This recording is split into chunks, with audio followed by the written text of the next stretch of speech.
one day I was praying, and I had just knelt down to pray, and just praying, and all at once, brother, I was somewhere else. Wow. I looked up, and I remember kneeling down on my knees. Now, this is not a dream, I'm telling you. I'm looking at it just like I'm talking to you. And when I knelt down and I looked up, I was somewhere else. And I was in this room, and this room was kind of dark. It wasn't dark like here. But it was dark, kind of dim. And it had columns. And I knew to my left there was a raised platform, not very high, and it had a throne on it. And there were columns standing up, and they were gold looking and black, kind of. And they were fluted columns. That's how much detail I could see it. But they wasn't holding anything up. They were just standing there. And when I turned my head to look in front of me, there in front of me, I knew who it was. It was Jesus standing there, and he had his back to me. And his robe, Steve, I try to describe it. If you could picture a denim material, but it's white, and it's not. This robe wasn't sparkling; it was just white looking, but it was coarse material. You could tell it was very expensive, and he had hair about to his shoulders, and I knew who it was from behind him, and his hair it kind of had an auburn tint to it in that lighting, and he raised his arms. I could tell he raised his arms. And I saw a wind. It picked up a strand of his hair and just dropped it. And then another one and dropped it. And then it started picking up more of them. And then before you know it, his hair was standing straight out in front of him.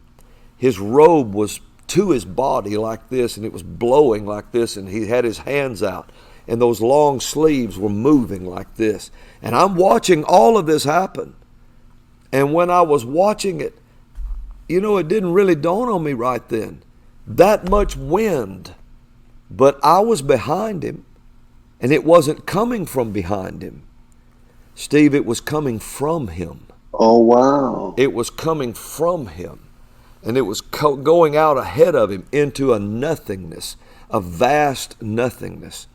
And then all of a sudden I saw this white smoke and this cloud begin to swirl out in the middle of what we would call outer space. And it was just swirling faster and faster till it filled the expanse. And then it started dissipating, and the wind started dying down. His hair started falling back down. And when the smoke cleared, there was the earth hanging out there on nothing. It was just hanging there, and a fire was running around. That's my sound effect, but it was like you could hear it. It would run around like that around the perimeter of the earth. And he turned around and looked at me like this. Like, ta-da. And when he did that, I was suddenly back in the room where I had knelt down. And what I had saw, the Lord showed me, was a room, a throne room where he creates worlds. And he created this world. And he was standing there. And this was kind of, what you could imagine. And he created it beautifully. And all those angelic creatures would have looked at that world, because the book of Job says when the angels saw what he did, it calls them the sons of God in Job. It said when they saw him lay the foundations of the earth, it so overwhelmed them. They said they shouted. They just shouted out with joy. They couldn't contain themselves to see such a sight. And so, at that point, they probably thought that's what was in him. That's what we've been searching for all these eons and centuries, and however they would measure time in eternity. He said, this is what we've been looking for. But that wasn't what they were looking for. Because deeper down inside God, down in love himself, was man. And man was down in here. Wow. And God was getting ready to create a family. And it was on a higher rank and class than an angel. And they couldn't look into love.